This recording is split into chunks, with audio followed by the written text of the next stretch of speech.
Right. Hi, everybody. Thank you for attending today. We're going to make a start in a minute. I suspect we might be having a few technical issues. I can see that some people are coming in and out of the webinar, so I'm not entirely sure what's happening there, but we'll press on.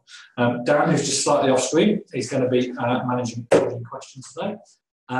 Hopefully everybody can hear us. Alice, thanks for your message. Anybody else who's just joined the webinar now, and thanks, Kerry. You won't have to see me soon, won't have to put up with that shortly. We'll go to the slides. So today we're going to be talking about search engine optimization, which in many ways is a bit of a dark art really for some people, and is important for some people and not important for others. But I get asked about it a lot, which is why I wanted to cover it today. So if anybody's got any questions about search engine optimization or questions as we go through, please drop a little note across and Dan will field those. We'll take a pause and we'll answer your questions as we go. The more interactive the session we can make it, the better it will be for everybody. And if towards the end you've got any general marketing questions, or any ideas of what you'd like us to cover next month, then please do let us know.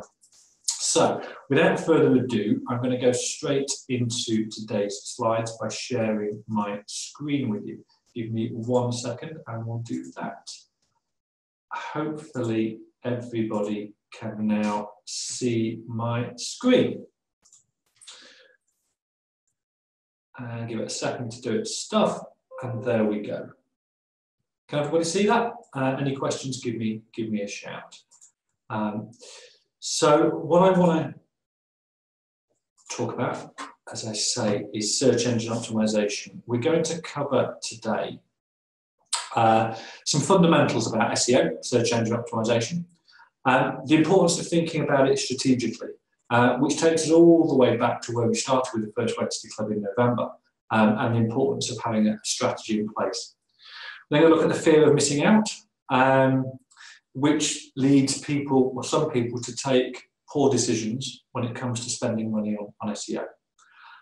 We're then going to look at some simple steps that you can take in your business, or indeed you can outsource, but some very simple steps you can take to improve your online presence and help yourself get found more easily online. We're going to look at some evidence and proof that those steps work. And then we'll talk about next steps, things that you should be doing. But really keen to find out, if anybody in the audience today, have you actually paid, or I'm really keen to hear from anybody who has paid search engine optimization consultants, has paid for SEO advice. Really interested to know if you have done that, how it's gone for you. If you'd rather we kept your responses anonymous, obviously we respect that. But really keen to find out if anybody has actually paid a search engine optimization consultant. Dan, has anybody? Yes, so Dan has said to all panelists, so no worries about being anonymous there. Dan uses a consultant on an ongoing basis. And Kerry says that they've paid for SEO and for advice. Very difficult to prove. Okay, that's interesting, Kerry, because one of the things you should be able to do with SEO is to prove whether it's, or prove the effect it's having. And you can do that through organic visitors, through the position for certain keywords, etc. But it's interesting that you say that. Dan, I'd be interested as well to know about the results you're getting and whether it's working for you and what they're doing for you. So feel free to drop down a line if you would. So I thought we'd start by defining what SEO is. And I Googled it, and the bit at the top is the bit that I came up with from Google. The process of maximising the number of visitors to a particular website by ensuring that the site appears high on the list of results returned by a search engine, which seems to do it for me.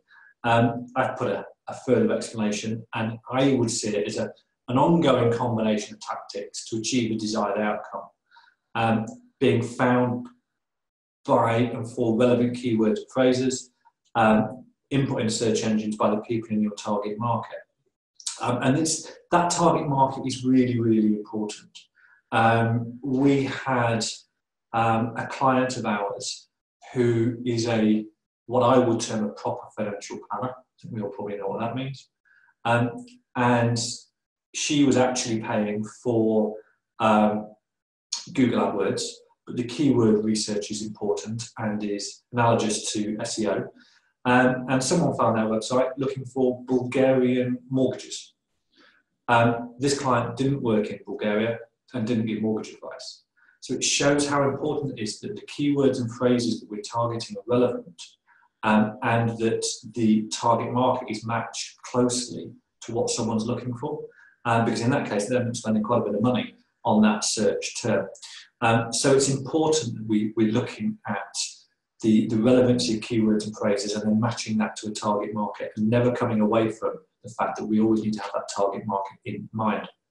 And SEO is a process. It's not a product you buy. It's not like a tin of beans or a pension or whatever it may be. It's not a product.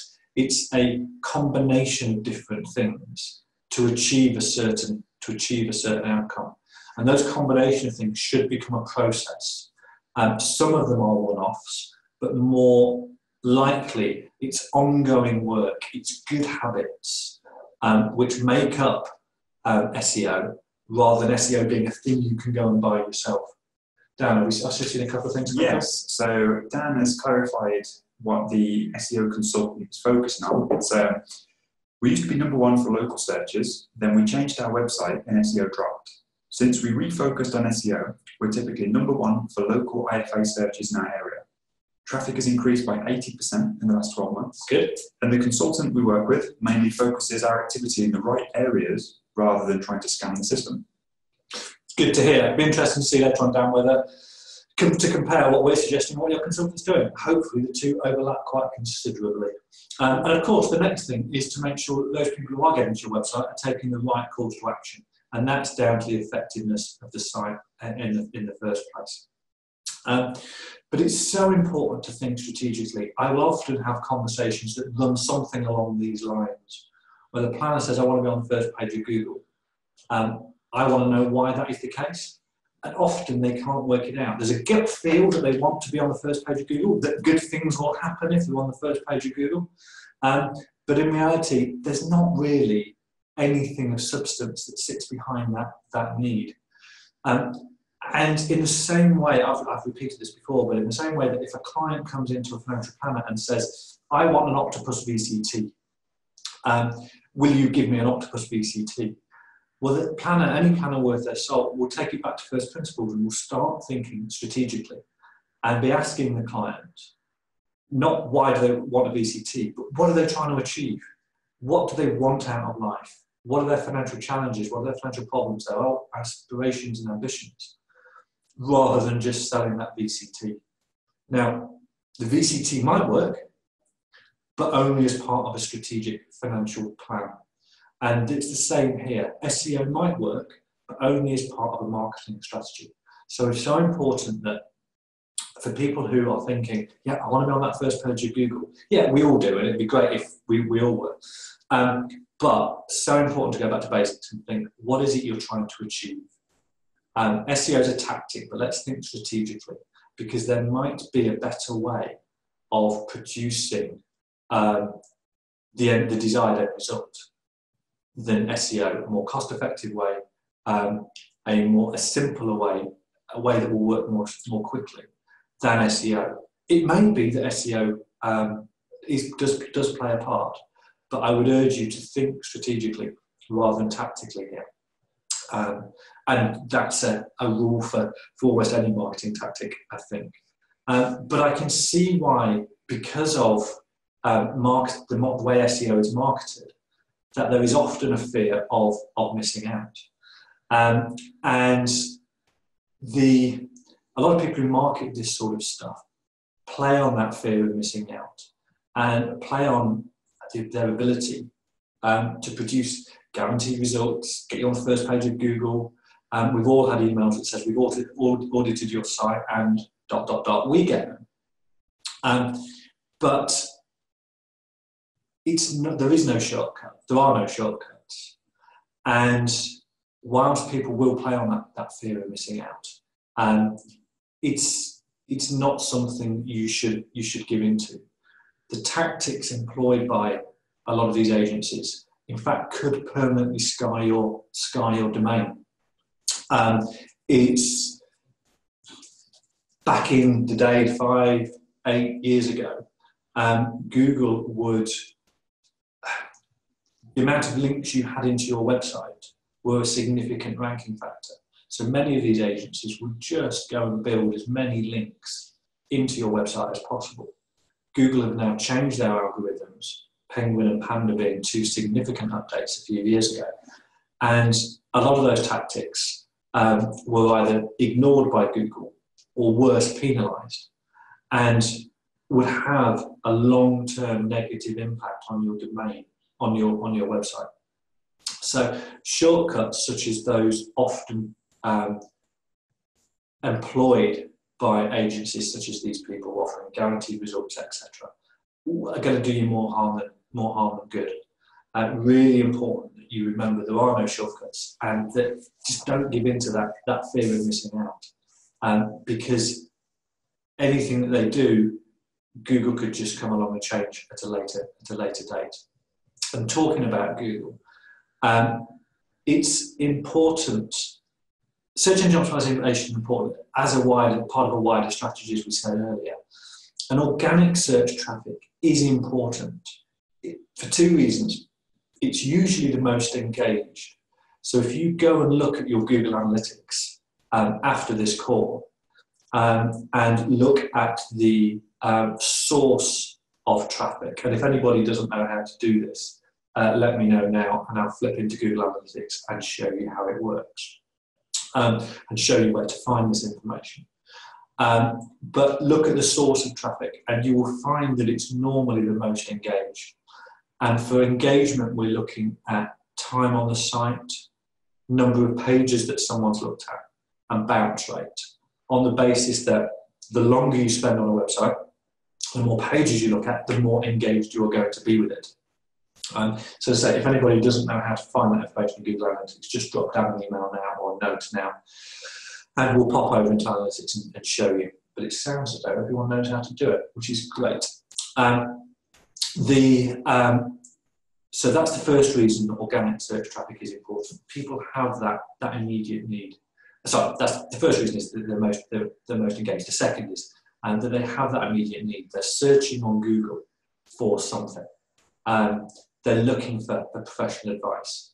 And for those two reasons, organic search traffic is important. And it breaks down into two types, really. The first type are people that already know about your brand. They've already heard about your name as a business, either because they have been referred to you by an existing client or professional connection, they've driven past your office, they've seen you on a bias and vouch for, or whatever it may be. But they're already cognitive of your business's name. The second type is people looking for professional advice just generally. They have a financial problem, they have a trigger, and we've talked about these triggers before, being probably one of three things. Something relatively minor, a statement that's landed on their doorstep. Actually, that's probably becoming more important at the moment with the new MiFID regulations and clients being told in pounds, shillings and pence how much they're being charged. I've seen various Twitter conversations talking about that and how that has triggered some clients to get in touch, looking to change their advisor because they've found out what they've been paying. So first trigger could be something relatively minor, such as that. Second trigger might be a financial challenge or problem that they want solving. Third challenge being a financial ambition or aspiration they want to achieve. And it's these types of people who could be sitting on Google on a Sunday afternoon looking for a financial advisor like them. So that's why organic search traffic is important, and that's how those two types of people are broken down. People who already know your brand and are just looking for you, doing a bit of due diligence, and those people who are looking for advice and are generally looking for the right person to do that. Now, we've had a note in from somebody. Danny, you've got something to say? Yes, so we've got a few comments here. First of all, yes, if we could have some instructions on the source of the traffic. Okay, well, I'm just going to show you this. It's better. I'm going to stop sharing the screen 1 second while I pull something up. Give me 1 second and we'll do that. Dan, do you want to carry on talking while I pull that up? Absolutely. So we've got a comment from Kerry a short while ago, highlighting the frustrations that those within networks get regarding SEO. So I get frustrated that we have to have an approval for our website from our network, and they can be very picky and restrictive of what we want to do. Okay, so Kerry, first things first. I don't know who your network is, but I'd be interested to see examples of where they have kicked back and pushed back, because we're going to get to seven simple steps, which is not that easy to say, and I'd be interested in those, in you sort of mapping those against the pushback you're getting from your network and seeing where they're saying that you can't do what you want to do. I've never seen it, to be honest. Some networks are pickier than others, but I'd be really, and we can happily do this offline, Kerry, but I'd be really interested in some examples of where your network has said that you can't do something that you want to do. So Nikki, I think it was you that wanted to show how to find the source of traffic. So I've just gone into the Yardstick Google Analytics, which hopefully everybody should see. I'm just going to set this now to the last 30 days. And this is just the dashboard that you come up with. And then if we scroll down and look at acquisition, all traffic, channels, so that's acquisition, all traffic and channels, there is your organic search traffic. So you can see here, it proves the point. It proves that the organic search traffic has a lower bounce rate and a higher number of pages viewed per session and a higher average session duration than the other types of traffic, with the possible exception of referral, but only by 7 seconds. So that's how you find it, Nikki. And what you should see, and I see almost on every occasion, very few exceptions, organic search traffic being more engaged than almost any other sort of traffic. So hopefully that answers the question there. Back to the slides. Okay, so we've got one more comment from Dan. So some of the best leads we get are from long-tail searches, technical questions which we answer in blog posts. Sometimes we get lucky and stumble upon a particular phrase that is easier to rank for. Do you know of a way to easily analyse which search phrases might work best or be easiest to rank for ahead of time? It's a very good question, and it's a lot down to trial and error. So I would flip this around, and I would be looking at the search phrases that you want to be found for, and create that list of keywords and phrases that you would like to be found for. I would then create a baseline and to look at where you are already, and then look at who's ahead of you. Look at who's on that first page, and take a judgment view as to whether you are close to the first page. I put it another way. I would be looking to focus on the key phrases and keywords that you are closer to page 1 for, and that where page 1 is not dominated by organisations that you will struggle to move off. So if page 1 is dominated by relatively old articles from small IFAs, small firms, or the press, they're probably the ones that you could stand a significant chance of moving off page 1, because it clearly shows that if the articles on there or the links on there are relatively old, it clearly shows there's not much competition and people aren't blogging about them. So I would start with your ideal list and then narrow that down into the key targets by focusing on those that you are closest toward achieving and where the homepage you feel you can knock off some of those people that are already on there. But you're right, long tail searches, and just for anybody who doesn't know what that means, the longer the search term, so I googled something yesterday that was about 20 words long. that's a long tail search. And a lot of these long tail searches very rarely get searched for, but they are really, really fruitful for financial advisors and planners. But it's a case of trying to understand, and as I say, I take it back and look at what you want to be found for first, rather than trying to second guess what people are putting in, because there is, I don't know what the stat is, but I've seen a stat that huge numbers of searches carried out on Google have never been carried out before.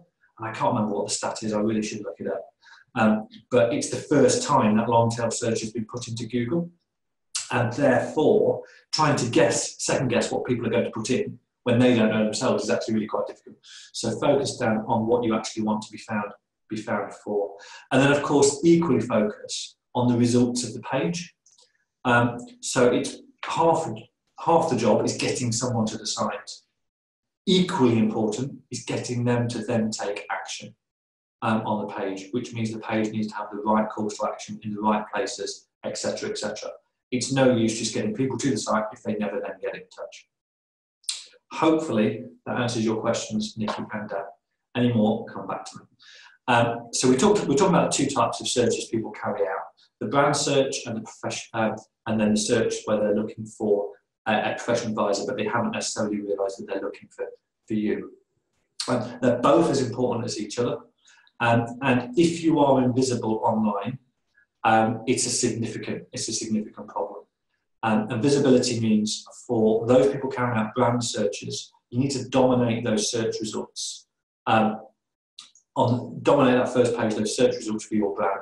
Your website should be coming up first. We then should see the Google My Business listing with some nice reviews in there. The more the better, because most planners don't get reviews because they don't ask. There should be a link to the FCA register, social media, articles you've written, etc., etc. You really should dominate that first page of the search results for your brand. Then, the more visible you are for people looking for professional advice, generally locally to you, as Dan showed earlier, the better. And the further you can be up that homepage, those search results pages, the better. And to help you do that, we've produced these 7 simple steps to help you be found online by people searching for your brand, but really focusing on people searching for professional advice, people searching for the services that you offer. Now, the first thing to do is establish a baseline. Establish how much traffic you are getting from organic search right now, and establish the number of inquiries you're getting via the website. Now, we've spoken before about the importance of compiling data. Data is so important. It helps you make evidence-based decisions. And this is where you need Google Analytics, but you also need data from the people who are getting in touch with you. So you can match what you would expect to see if you were increasing the amount of organic traffic. You would expect to see an increase in the number of inquiries you're getting via the website. But you can only evidence that, one way or the other, if you're collecting that data. So make sure you're collecting Google Analytics, or make sure you have Google Analytics, and make sure you're collecting that inquiry data. If anybody wants to know what data we recommend you collect, let us know, and we'll drop that across to you. We've done it before, but very happy to do it again. And I'm seeing a larger number of planners come to us now where they're collecting that data, and we're spending time interpreting it for them to understand where their marketing issues lie. I was chatting to a planner earlier on this week who had more referrals in the past year than clients. Big tick. But only 20% were from ideal clients.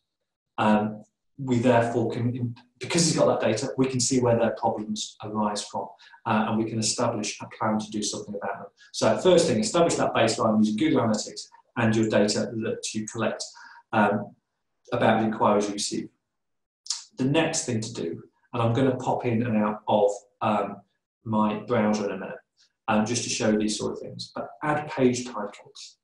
Page titles are so important. So if we just go to the Yardstick website, and And Google will base its ranking on a number of factors. One of the factors it will base the ranking on is the content on the page. It will read the content on the page to try and work out what it should rank the page for, which is why it's important to get text on the homepage. Far too many websites don't have text on the homepage and maybe focus too heavily on images. So that's why it's important to get some text on. But it's also important to get your page titles added to the website. You can do this if you've got WordPress. You can get a plugin called Yoast. There are plenty of others available that allow you to add your page titles. And your page title should be a descriptive few words to describe what this page is about. So here, for example, marketing support for financial advisors. That's what we do. We provide marketing support for financial advisors. So that's what our page title is. All too often, we see the page title as the business name with a pipe and home or something like that. That's not telling Google anything really. So the more descriptive you can be, the better. And ideally, each page on your website should have a different page title. Really important that you do that. So get Yoast plugged in or something similar, and then review the page titles if you've not put them in place already. Then next thing is to add the page descriptions. Now, while this might not have an immediate SEO benefit, it does help the user.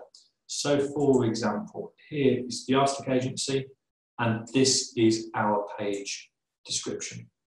We're a financial services specialist providing high quality marketing support to financial advisors, including websites, newsletters, and so much more. So that's telling the browser, the user, the visitor, what this website is about. And it just makes life easier for them. And again, you can do that through Yoast. Also through Yoast, you can be adding the keywords that you would like the page to be found for. And that's important as well. So get the Yoast plugin or something similar, add page titles, add the page description, and add the keywords.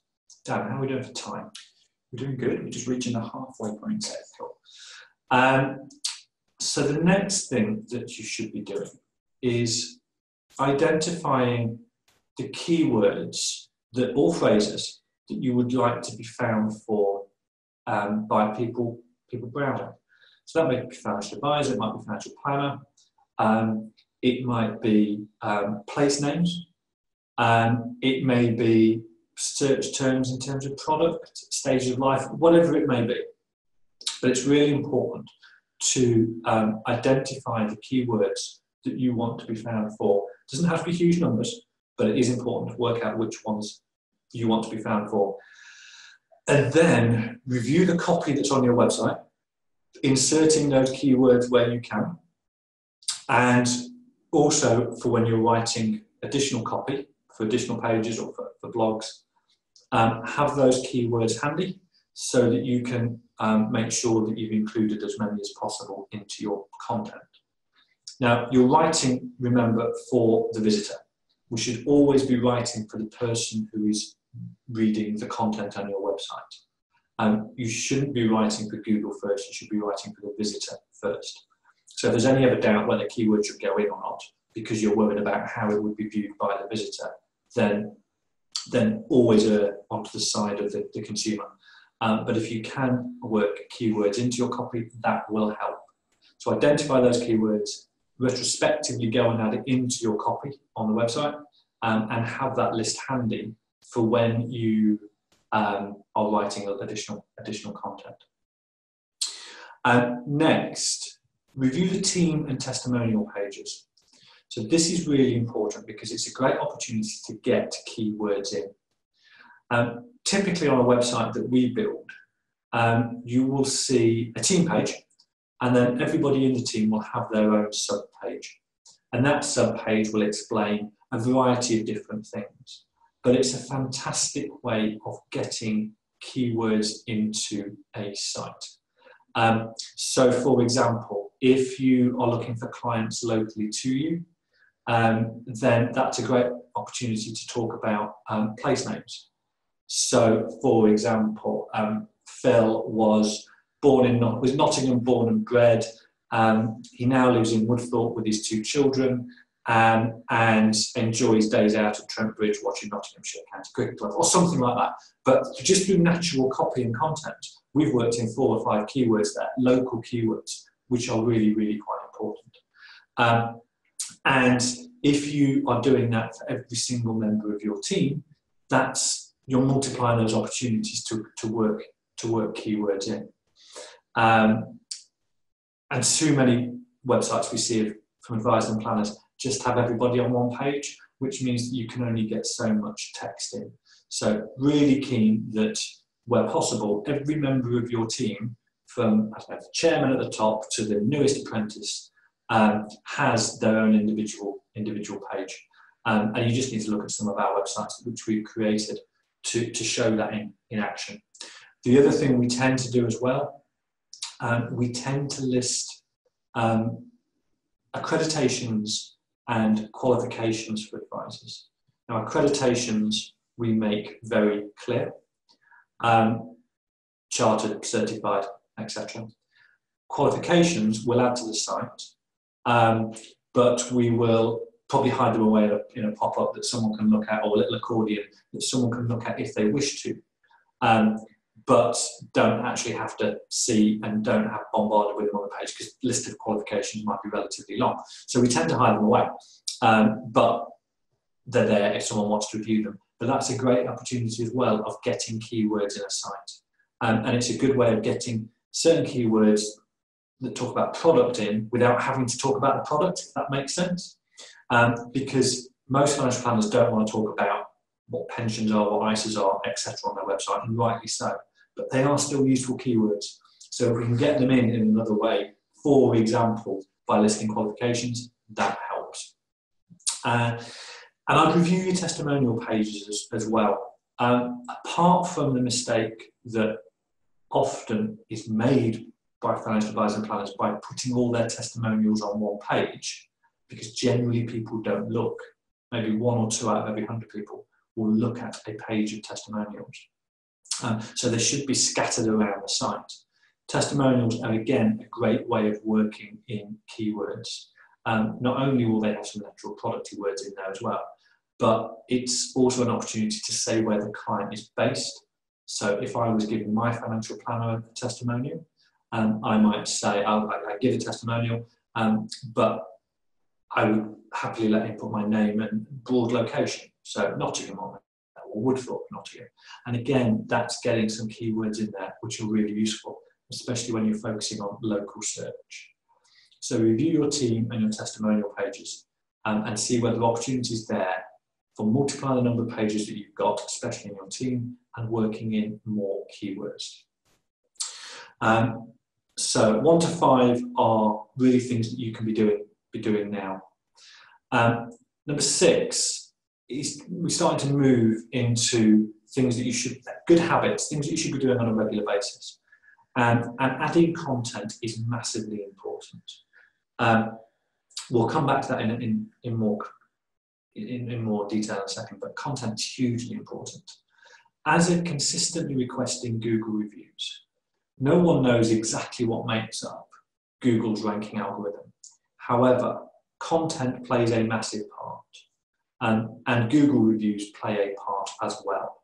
So asking your clients to review you online on Google is a hugely important. Not only will it impress people searching for your brand because they will see those reviews, it will help with your ranking. And also on a local search, there are very few firms who actually bother asking for Google reviews. If we just show you an example of a client we work with. So we work with a firm called Sovereign in Thornbury, and they're in the process of requesting more Google reviews. Actually, let's do it slightly differently. So they're at 10 right now. So if I wanted financial advice in Thornbury, Google brings me this up. So Google's trying to help me find financial advisors near me. And we can see there that there is only, apart from the ad, there is only one firm there's two firms with Google reviews. One has, Cadman Wealth has 1 review, Sovereign has 10. So it's starting to differentiate them online. And that's, again, another reason Google reviews are vitally important. But they will help with search engine rankings as well. Dan, I can see something coming through. I'm going to take a sip of my drink while you look at that. Is there anything that we need to answer? No. So I suppose we had a comment a short while back from Dan. More just mentioned the best thing we ever did was become directly authorised. We saved money on network fees, and then we have more freedom over marketing using common sense. That's really interesting, Dan, isn't it? Because every financial advisor and planner works to the same COBS rules, but different networks will interpret them in different ways. And it's fascinating to see what we don't get too much difficulty, but maybe it's because we know how networks work and therefore know how far we can push things and don't ask when we know the answer is going to be negative. But there are a couple of networks out there, and it sounds as though, Kerry, I'd be really interested to see which ones of these your network would push back on. I suspect it might be around number 6 and what you put in the content. But it is really interesting how we all work to the same COBS rules, yet some networks interpret them very, very differently. Okay, so that's one of the reasons why, just back to Google reviews, that's some of the reasons why Google reviews are important. And they will really differentiate you. We would always recommend that the requests for Google reviews are put into the periodic review process. And a process is put in place for asking for reviews. And it's just about forming good habits. And talking of good habits, content is something that is a good habit to get into. It's Bill Gates who said in the mid-90s that content is king. And he's absolutely right. However, it's also hard work. It isn't always easy to find the time to be writing content. It isn't always easy to find the inspiration to write unique content. And it's something that I recognise financial advisors and planners find difficult to do. We write differently, we read differently online than we do paper. Therefore, financial advisor or planners got to find a different style of writing. It's hard. It's also hard to remain consistent, but it's vitally important that you do. And what I mean by that is consistent in terms of output. Content should be added at least once a week, at least 3 or 4 pieces a month. Long form content, 800 to 1,000 words minimum. And it needs to be consistent in terms of quality as well. Because remember, although we're talking about this in the context of search engine optimization, it's going to be read by visitors. It therefore needs to be relevant, interesting, informative, valuable, etc., first and foremost. And I also see planners sometimes run out of patience. So they're putting in the hard yards, they're writing the articles, they're adding up to the website, but they're looking at the Google analytics. And actually it's not had much of an effect yet. And it does take time, at least a year, to have an effect. But if you put the hard work in, or you outsource it, you remain consistent and remain patient, you will get the rewards in terms of organic search traffic. And of course, the content you produce can be repurposed. You can use it to push out to people on social media, if that's part of your marketing strategy. You can push traffic to it in from your newsletters, if that's part of your marketing strategy. You can chunk it down into social media posts. If you're that way inclined, you can even turn it into scripts or videos or animations. So whilst your content is primarily there for the reader and for Google to help with the SEO in this context, it can be used for so many other things as well. And that should help those who are a little impatient to see some immediate wins from their content before it starts to impact on their search engine rankings. Dan, I've seen a couple of things come through. Yes, so just going back to Kerry and the struggles of being with a network. So She clarifies, it's mostly having to say on everything that your home or property may be at risk if you do not keep up your payments. Obviously happy to have this on the website, but on every page. We're also supposed to use their templates on social media, and if they weren't so bland, maybe we would. Bland is not eye-catching, and they want to stand out. Okay, so 2 points there, Kerry. I can see, far be it for me to defend the network, but I can see why they want the home is at risk statement on every single page of the website. And that's simply because not every visitor will enter your website via the homepage.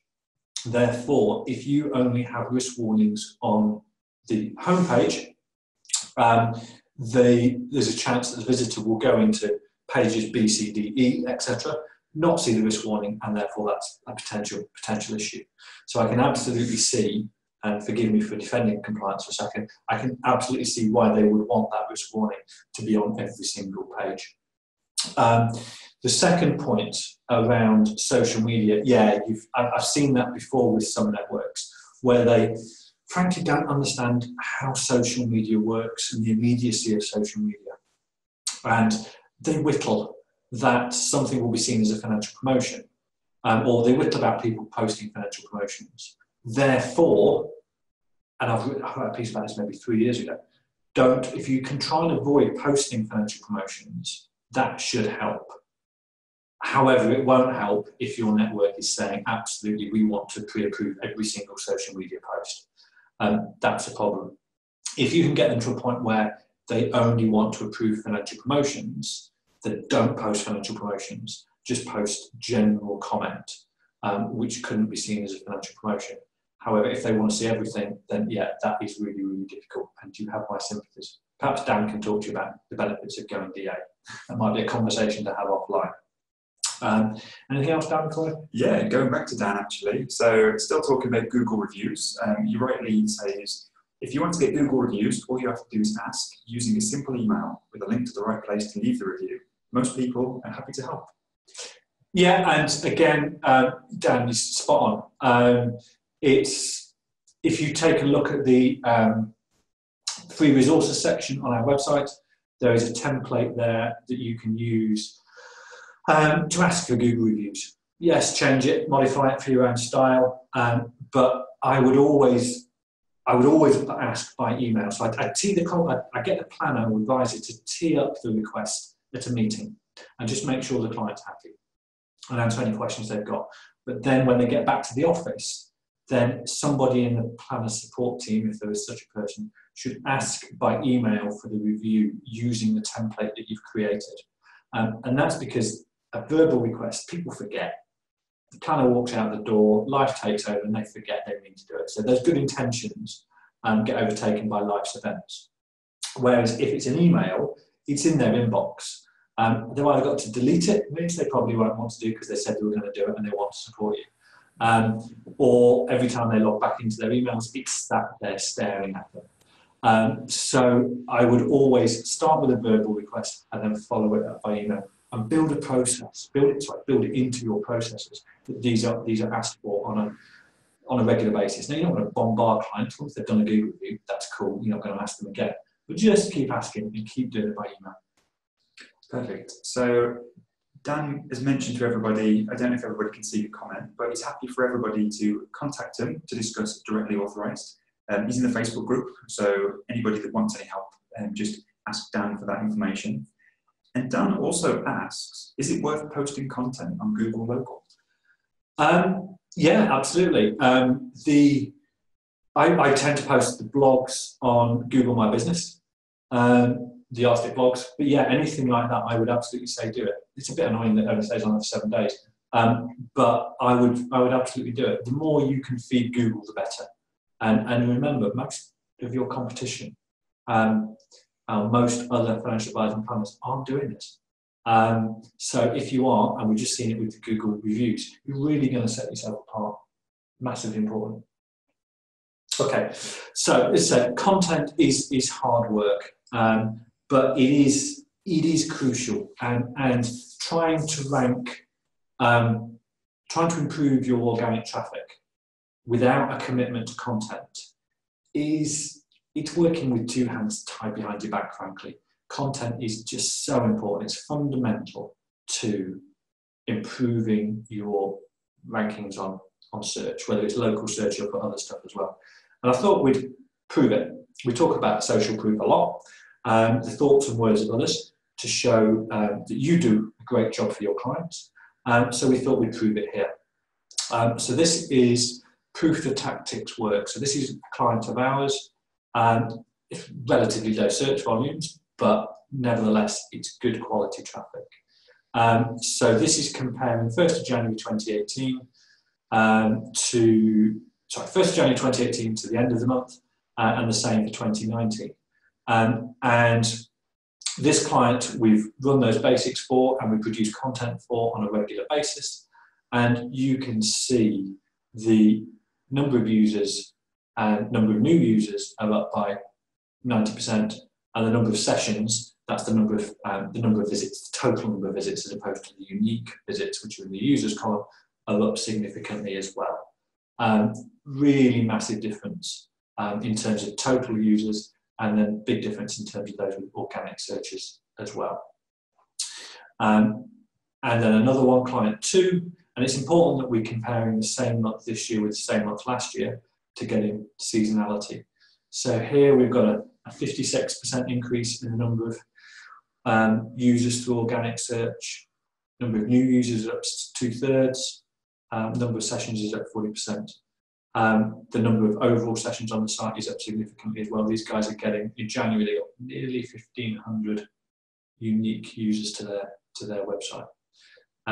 So we're not doing anything different for these guys. We're not sat link building. We're not using any of those black hat techniques that are so beloved by people in far-flung call centres. This is just good quality habits and habits that we help people get into on a regular basis, and clearly some of it's outsourced to us. And then one more, we practice what we preach. This is Yardstick. So January 18 compared to January 19, we had a 118% increase in organic traffic to our website, and a 121% increase in new users. And bear in mind, we're working in a pretty tight niche. And I guarantee you, we do no link building whatsoever, none of that black hat stuff. It's just blogging and putting it out on a newsletter and using it social, but it's just blogging on the website that is working for us. So good example of us practicing what we preach. So as we move towards the end, do sometimes talk about an alternative to SEO. If someone doesn't have the ability or desire to produce content on a regular basis, because you can't expect to improve your natural search results without adding content frequently, an alternative is potentially Google AdWords. It can provide a short-term boost while you're waiting for other tactics to kick in. So that's where SEO and Google AdWords can work in harmony. So you're doing the good stuff from an SEO, but you do want to be at the top of the search engine rankings for certain things immediately. So Google AdWords can help there, plug a short-term gap until your SEO tactics kick in. It's an almost immediate presence at the top of the search results. Occasionally it doesn't work. Occasionally you're searching for something that is so competitive that getting to the top, even of the ads, is very difficult, or just you wouldn't pay the cost. But mostly, if you are looking for clients local to you and searching for financial advisor near me, financial advice near me, financial planners near me, etc., it's relatively straightforward to get your ad in those crucial top 4 positions, and you will stand out because most of those ads are through to directories and people and lead farms. So just by the fact you are a financial firm offering advice direct and not just trying to grab their details that they can then sell on to another advisor, you will differentiate yourself. The other thing Google AdWords, of course, does, it's very, very measurable. You can track everything, combining AdWords analytics and, of course, the data that you collect when you get a new inquiry. You can work out your return on investment very, very easily. However, Can be expensive. Depends on what you're searching or what you're targeting. If you're targeting specific products, it can get really quite expensive. If you're targeting people who are looking for financial advice near to you, it's less expensive and really quite affordable. But again, really important to make sure you're pushing people through to the right landing pages where they can take the call to action. It isn't good enough just to get them to your website. And if you're just focusing on getting people to your website and there's no call to action when they get there, it's going to burn your budget really, really quickly. You're going to lose patience, you're going to get frustrated, and you're not going to see the returns that you should. So it needs to be part of that wider strategy. You need to work out who you're targeting, why you're targeting them, what you want them to do, and dovetail potentially AdWords with other things you're doing, such as SEO. But AdWords can really help you get to the top of those search engine rankings quite quickly, whilst as an alternative, or more likely while you're waiting for other things to kick in. So things for you to take away from today. We've got a bit of time for any other questions, so if you want to drop us a question, then please send something across to Dan. We've got a couple of minutes left. First thing to do, can you be found online for a brand search? Go into a private browsing window and search for your brand, search for your business name. If you can't be found for your business name, that's a problem and you need to start there. And there's a lot you can do to become more visible online. Next, ignore that fear of missing out. Don't worry about responding to those kind of emails, those spam emails, like about getting you up quickly the search engine rankings. It's not worth it. There are no quick wins. Focus on getting the basics right, which we talked about, and that was 1 to 4 on the previous list, and then putting good habits in place of content and Google reviews. Think strategically. Is there an easier way to achieve your goal? I was chatting to a financial planner earlier this week. He only wants 6 new clients a year. He doesn't need to do any of this stuff. Having a proper referral strategy in place and using unbiased, dare I say it, will provide enough for him. He wants 6 clients in his local area with the right amount of investable assets at the right stage of life who are happy to pay for his services. He doesn't need any of this sort of stuff. So think strategically, is there a better way to achieve your goal? If SEO, though, is part of that strategy, then put the hard yards in. Do those basics or outsource those basics and get into those good habits of producing content and requesting Google reviews. The Google reviews should take care of themselves. If your processes are good, content will never take care of itself, though. And that's where you've either got to make a commitment to doing it yourself or having somebody in your business do it for you, or make a financial commitment to outsourcing it, because content really is king. And then finally, you've got to understand whether this is working for you or not. And that means by establishing that baseline, as we do for all our clients that we work with on an ongoing basis, and then monitor those results and understand what's working and what's not. And look at it at every stage as well. So look at the inquiries which are being, look at the visits on the website, then look at the inquiries that are created, then look at conversion rates and monitor every section. See what can be improved. Can the landing pages be improved? Can the call to actions be improved? What can be done to increase conversion rates? If you're creating 10 leads but only converting 1 of them, that's a problem. There's something wrong with the inquiry, the type of inquiry that's being created, or there's something wrong with the onboarding process for the client. So it's part of a strategic approach and it's part of a journey. But it's so important to establish that baseline and monitor the results so you can understand the return on investment that you're getting. And that is the end of today's session. I really hope it was useful. I hope it's helped dispel a few myths and misconceptions about SEO, and hopefully started to get you thinking a little bit differently about it, that it is a series of tactics and not a product that can be bought. There's some basic stuff to do, and then there's some ongoing hard yards to put in. But it does work over time. Dan, have we got any comments or questions? I'm going to take a breath. So we've had somebody ask whether the slides will be made available afterwards. Yeah, absolutely. The video gets edited fairly quickly now. It's uploaded to YouTube. So as soon as that link's ready, we will share it. How do we do that now? On the Facebook group? We'll put it on the Facebook group and we'll email it out as well. So it should be out tomorrow. Okay, a few moments ago, Sarah had to dash off to a client meeting, but she thanked us for a great session and also, dare I say it, wished us luck the awards tomorrow night. Fair enough. We're up for Best Support category in the Professional Advisor Awards. But I looked at the shortlist last night and Simply Busy in there. So we need to be punching above our weight to be Simply Busy. But other than that, no questions, just everybody saying thank you, very useful. No problem, guys.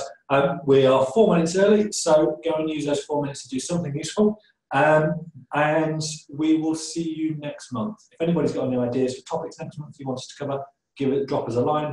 Otherwise, hope it was useful, and we'll see you next month. Bye, guys. Cheers.